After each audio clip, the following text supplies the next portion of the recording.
So it's not just New York City. It's the entire state of New York. The Department of Health for the state and the Department of Health for New York City have said because of inequality in healthcare over the years, a risk factor when doctors are prescribing antiviral medicines to deal with COVID and its variants, one of those risk factors can be race, whether or not there are health problems associated with the person's race. So essentially what is being said is if you're a certain color, you're going to go to the head of the line for these life-saving treatments. And if you're a certain color that is not the preferred color, you're going to go to the back of the line. Well, let's call it what it is, though. So non-whites, according to the language from the Department of Health, they go to the head of the line. White people stay at the back of the line.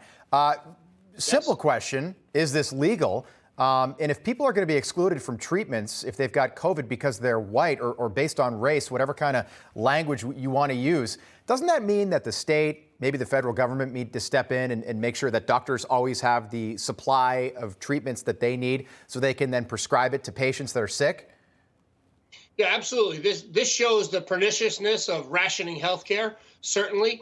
You asked if it was legal. I think it violates the Equal Protection Clause of the 14th Amendment. It violates our New York State human rights law, which is our anti-discrimination law. And think about it. If I owned a little hot dog stand on the corner in New York City and I said, hey, because of supply chain issues, we're running out of hot dogs, I'm only going to sell hot dogs today to white people, the city government would come down on me, the state government would come down on me, the federal government would prosecute me, as well they should. Here we have the state of New York with life-saving drugs saying exactly that. We're going to ration this based on race. There's no way it's legal. It is a terrible precedent, but it shows you that discrimination is kind of in the DNA of Democrats. You know, Jim Crow was a Democrat-run discrimination system in the South.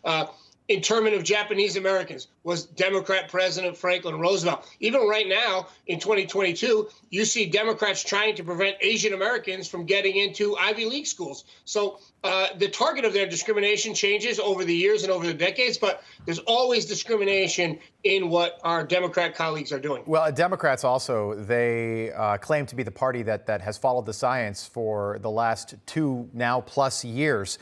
There is no settled science on this particular issue, by the way. If somebody is extremely sick and has comorbidities and needs monoclonal antibodies or needs advanced treatment, this virus doesn't seem to discriminate as to race or whether or not they're non-white. Again, that's the language that is used here.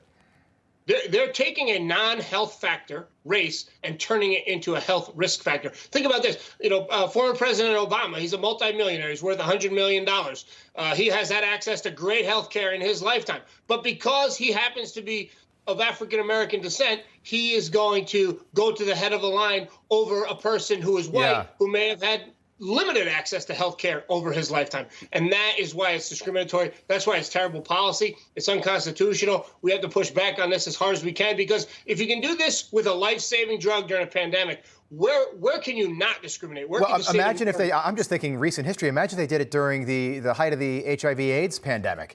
If people got the treatment they need. Imagine if we find a cure for cancer and we only give it to certain people. It's absolute madness. Just about. Well, I can hear the music. They're playing us off like the Oscars, so you'll have to come back and see us. But does this become law, do you think, or is this thing dead in the water? Well, this wasn't passed legislatively. This is an order from the new governor, who, by the way, wasn't elected. She's an accidental governor. Right, it's through executive fiat. All right, Assemblyman Lalor, come back and see us. Really enjoyed the conversation this morning. Thank you. Hey, I'm Rob Finnerty. Thanks for watching. If you enjoyed this video, please join the conversation in the comments below. Don't forget to subscribe, too.